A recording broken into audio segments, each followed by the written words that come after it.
Senior citizen, pinatay at ninakawan ng kasambahay sa Cotabato City. Suspect na aresto, pera at alahas na bawi.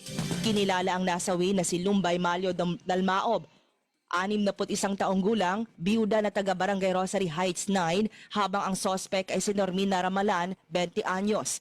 Sa investigasyon ng PNP, napansin daw ng mga kapitbahay ng biktima ang pagpasok sa bahay ng suspect.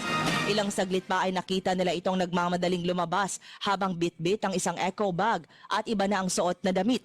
Sinilip ng mga kapitbahay ang bahay ni Dalmaob at nakita nila siyang duguan sa sahig. Sa tulong ng iba pang kapitbahay, naaresto ang suspect na nakuna ng kutsilyong may dugo, surgical gloves, gintong singsing, 12,500 pesos na cash at personal na gamit ng biktima. Dinala si Dalmaob sa ospital pero idineklara itong dead on arrival. Inihahanda na ng pulisya ang kasong robbery with homicide laban sa suspect.